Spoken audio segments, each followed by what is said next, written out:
Y'all ready to be history? Get started. Welcome. Hi. Hello, everyone. To the Pro Audio Suite. These guys are professional. They're motivated. Thanks to TriBooth, the best vocal booth for home or on-the-road voice recording. And Austrian Audio, making passion heard. Introducing Robert Marshall from Source Elements and Someone Audio Post, Chicago. Darren Robbo Robertson from Voodoo Radio Imaging, Sydney. Tech to the VO Stars, George the Tech Whittam from LA. And me, Andrew Peters, voiceover talent and home studio guy. Line up, learner! Here we go.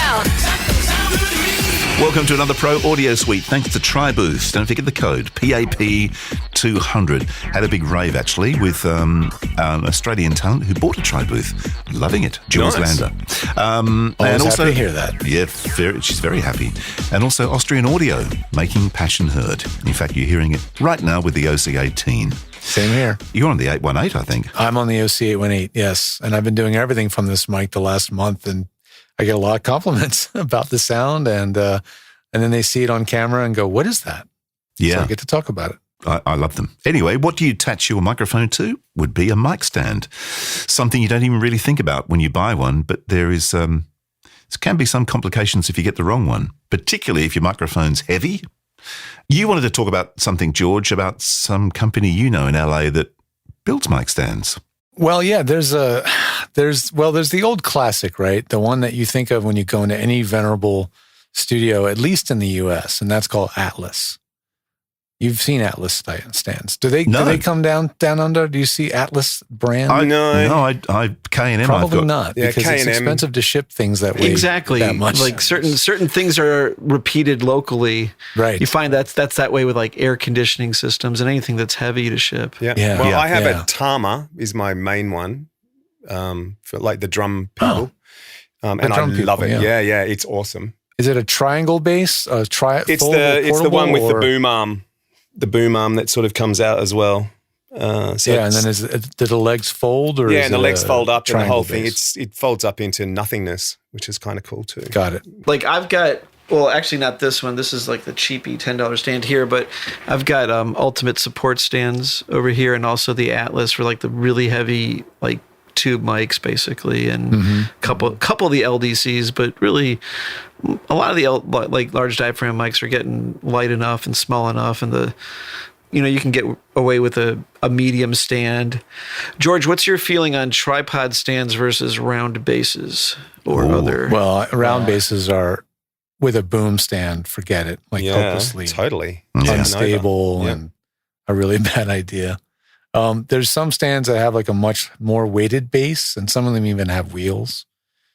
K&M. Well, the Atlas stands have wheels. Yeah. K&M, Atlas, both of them do that, and they're a lot more practical.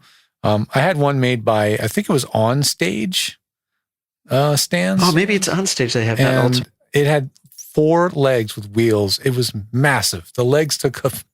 It was like impossible to use it without tripping on it. I mean, it was really made to be used in a large room, where you really want to suspend a pair of really heavy mics.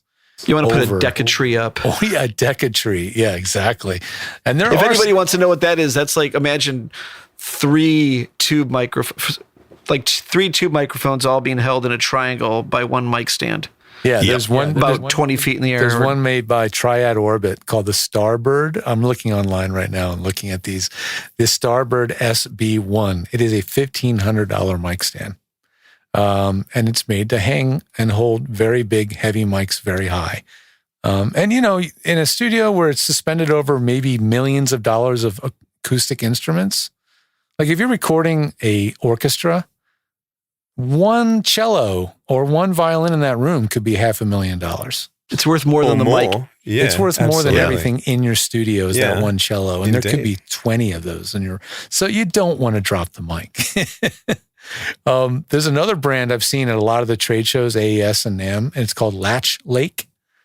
And they're known for the clutch, or not the clutch, but the part of the mic stand that holds the angle position. We all know how annoying a droopy boom stand is, right? Yeah. Yep. You put, like, how many times you put the mic up and then you look over 5 minutes later and it's an inch lower. Miking up when their belly button. Yeah.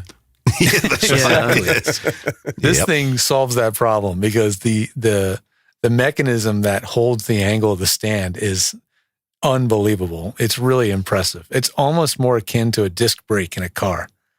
Wow. So it has like a very large braking surface and then a very large clamping surface like a brake pad that locks it in place. And it is really impressive. Well, I see the Triad Orbit has like a disc with, the pull-out pin.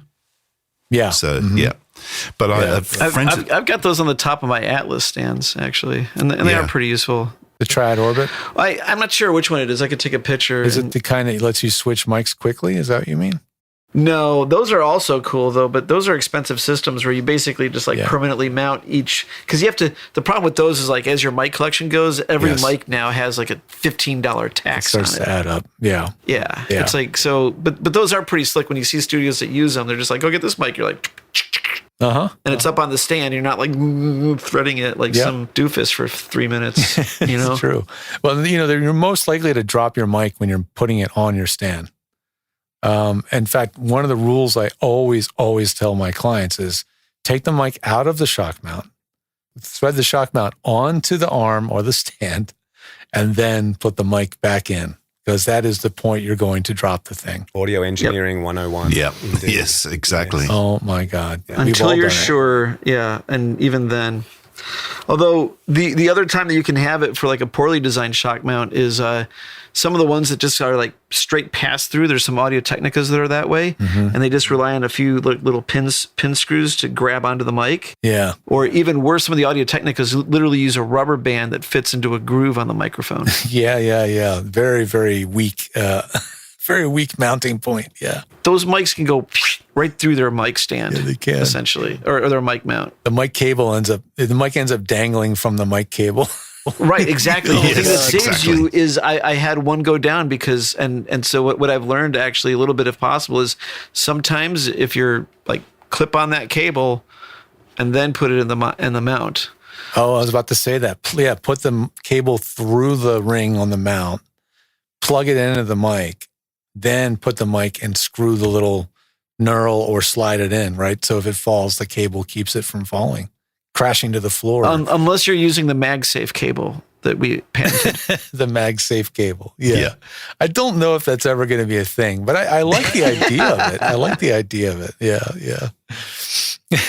Like, it's just funny, like connectors that are made to be purposely like weak, here's this big broadcast. It's really important. It's the president. Yeah, it's the president. Like, let's put these across.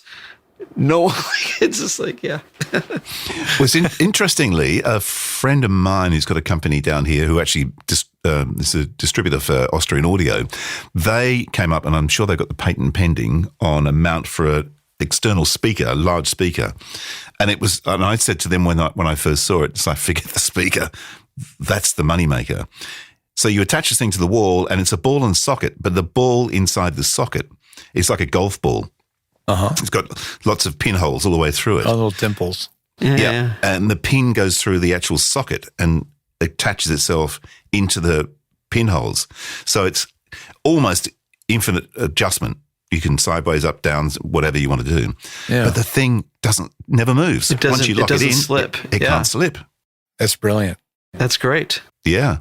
It's a good design. Trying to find it on their website, and I can't find the thing. It's part of their MX series speakers for Quest MX series. I really feel like I've seen that socket ball thing with the dimpled ball thing. I feel like I've seen that somewhere. Is that what you used to mount yours to the roof of your studio, AP? What did you mount yours to? No, just normal like little roof mount. You can get threaded ones for the roof. How do you find that? Because like for instance. Well, here's the way it goes. Like a lot of the old round bass stands, you would thread the mic post into the bass stand. So just think of it as being like a really light bass, a really light round bass that you can screw into your ceiling, and then you have a shorter mic post, or because it's only coming down like 2 or 3 feet. So you get like one of the taller kick drum mic stands, and you screw that up to the ceiling. And usually the kick drums even have a boom on them. And you're done. Yeah. How about goosenecks? Where are we on goosenecks? Yeah. There's not a place for them in the studio, not in a commercial studio anyway. I don't know. Sometimes goosenecks can be pretty useful when you're just trying to get around stuff. And if you got the really, like the ones that you're like, you can hear them, they'll hold. Metal ones. Yeah, exactly. They'll, like, not the thin ones that you use for like a windscreen, like not that crap. Like the ones that are like $1 thick almost. Yeah, it looks like the veggie washer hose. Yeah. Yeah, those are pretty strong. Some of them are a little slack. There's a company called what are they called? Stage Ninja, and they make one called the Scorpion, and I love that one. I saw it at NAMM like 10 years ago, and ever since I've recommended it. Instead of using a metal gooseneck, it's actually a segment, like a series of plastic ball and sockets. And you ever seen that camera tripod called the Gorilla Pod?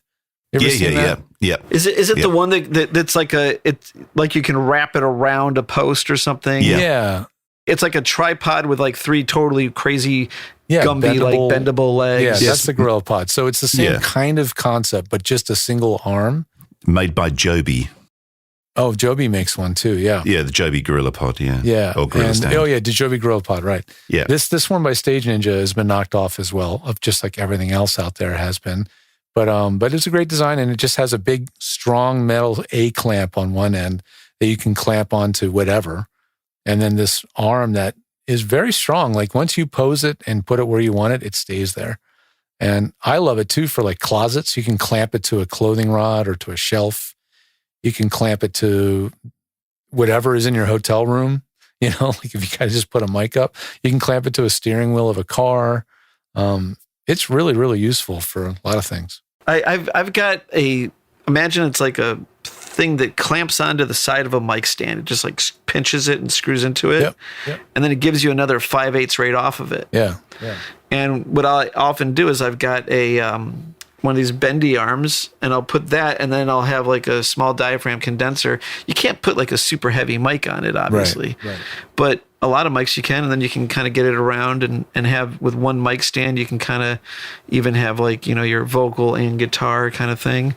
And then you don't have like a million mic stands with feet all over the place. You know where I've actually used that same mount? And I don't know if they call it like a stereo bar or something like that, where you can put 2 mic clips easily onto one.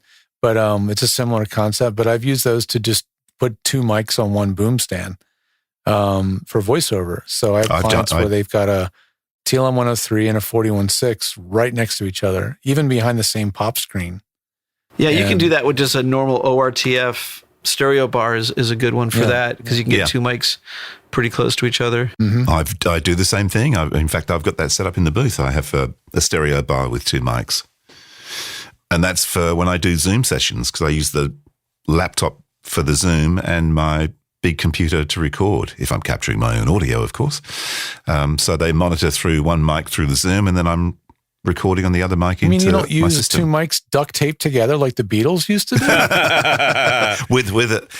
Yeah, that was like the classic line from Alan Parsons when they were doing the rooftop session. And Emmerich said to Alan Parsons, "Go down the road and buy some pantyhose."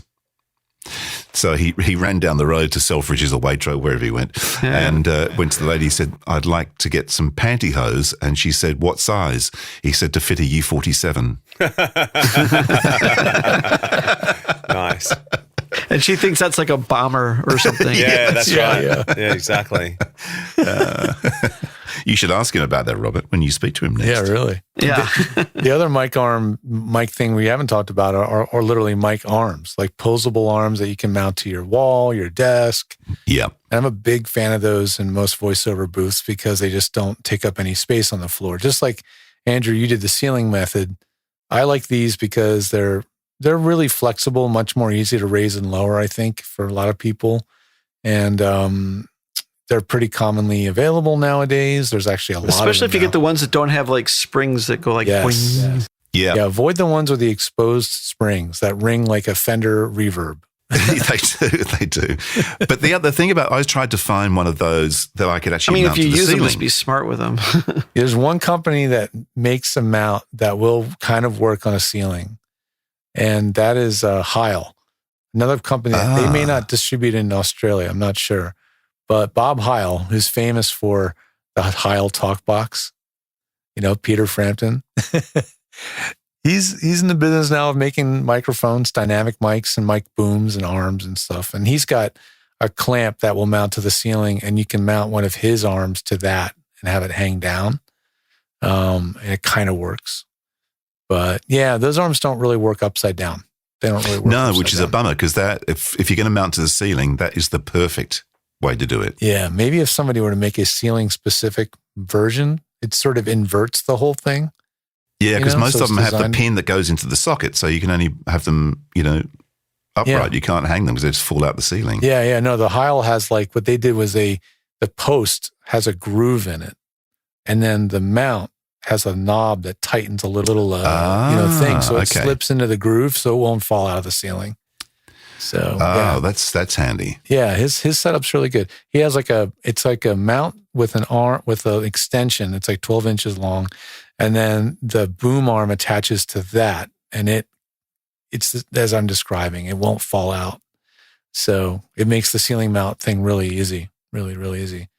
But for desktops, the one I'm using now is a company called Gator Frameworks, and they've been around a while, but they just seem to have gotten really more popular recently. And yeah, this arm is the 3000. It's awesome. It looks good. The mic has an internally run mic cable. Doesn't Yellowtech make a really good one? Yellowtech makes the Cadillac or the Mercedes of microphone booms, for sure. They make the Mica series, Mika, and those are literally the best you can get. But those are probably like really $200 a piece, right? No, they're like $400 a piece. Yeah. Yeah. If you buy a Studio Brick booth and you get the voiceover edition, that's what you get. You get Yellowtech accessories inside the booth. So yeah, those are really, really nice. They look really nice, but they're German made, and just like an elastic shock mount for a Neumann's $300, just the flange mount that you can use on your desk and you drill a hole to mount the thing to, that's $100. Just the flange mount. Because it's made in Germany. I've installed a lot of Mica arms, and they're really sweet. They have a way to mount to the ceiling too. They have like a post that hangs down and has grooves in it where you then attach your accessories. So it's like, I don't know, it's like a tree hanging from the ceiling, and you can mount on multiple arms. You can put a copy holder on there, all kinds of stuff. It's pretty slick. I've done a few of those. Yeah, cool. They make like trays that you can put on the mic stands. Yeah, exactly. Like we have in the Tri booth. That's exactly what, there's a tray that comes with the Tri booth, and it just happens to fit, onto the PVC leg, the utility pole, we call it. But that's just one of those cup holders for a mic stand. Or the headphone holders is another nice accessory for a mic. A drink holder, a musician always appreciates having a beverage, well, only water, of course, nearby. That's always nice. What about pop filters? I mean, does everyone go foamies? For today, I only have one of the little black stockings in front of my TLM 103. I'm not using a foamy. Yeah, the web. Like that's usually the best way, or I kind of tend to like the ones that are just the hard mesh, like the grill. You know what I'm talking about? Yep. George? The Stedman. Yeah. The Stedman style, or just your patio screen, like that type of one instead of the actual. But they all work the same, but I like that better than foamies for sure. Foam will slowly disintegrate over time, and it ends up just getting inside the grill of the mic. It actually clogs the thing up. Mm. Maybe you should put a patio door in your booth and just put the mic behind it. That could look really cool. Well, I don't use one, and I tell a lot of my voice actor clients that they don't need one. Well, it has to be said, if you're a serial popper, though, the foamy is, I reckon, a bit of a necessity. If you're, I think it's about if you need to play the proximity effect, and like if you're really good about your mic technique, you're right. That's what it comes down to. Go with that one. Yeah, if you've got good mic technique, I think George is right. You can get away with nothing. But if you're a newbie, maybe, or if you're just getting your head around mic technique, and you're selling your voiceover, or you're selling your voice, I reckon a foamy is not a bad idea. I'll say this. I don't like foamies. I just like the main screens. But some of the really nice main screens are like two screens in front of each other. Because you're right, some of the plosives will get through those just simple screens, but if you put 2 in front, it's pretty much as good of a foamy. And I think that all pop filters do make a sonic difference. And I think if you really start going crazy into the rabbit hole, you can hear even like the pantyhose or the really transparent ones.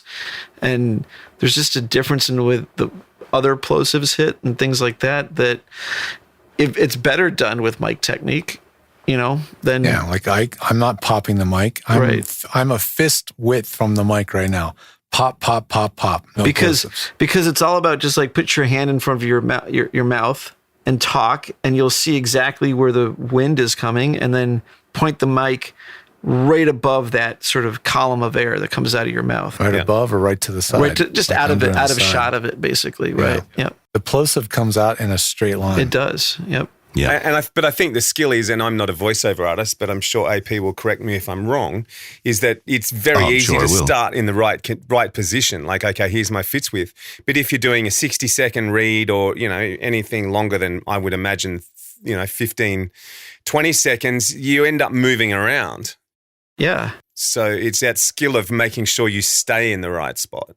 That separates the amateurs from the pros. Or you lean into the mic and you're really playing the proximity effect, and then you miss it when you're just gonna like go to the side for a brief second because you're not thinking about your what you're or you reading. go too Maybe. far Here's to an the idea. side and you hear it move. That's the other one. It could be the Pro Audio Suite head clamp.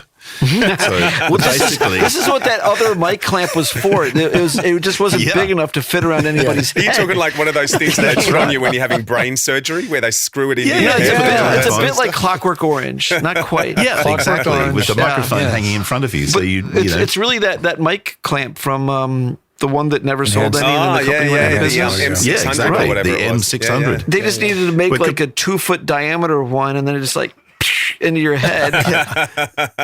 Be the M600H for head. size. Oh my God. Now speak. Well, you were mentioning earlier, like the best pop screens are like 2 layers. We were talking last week. I was talking about the little elastomer shock mount Hook Studios. They make one that just straps onto the mic itself, and it's a double layer with a nice ring around it. And those are really nice, like really well made. And they're very lightweight, and they just attach to the mic. There's no flexi gooseneck or anything annoying. I know, George. I have 3. Remember? Oh yeah, that's right. That's right. Yes, you have some very uniquely custom made ones. Yes, I do. There's ribbon mics that people were taking out the internal foam, just to expose that ribbon more, because it was causing too much of a sonic difference in the way. Sure. It's like, and look at a mic like the Manley Gold Reference. There's nothing there between the diaphragm and you.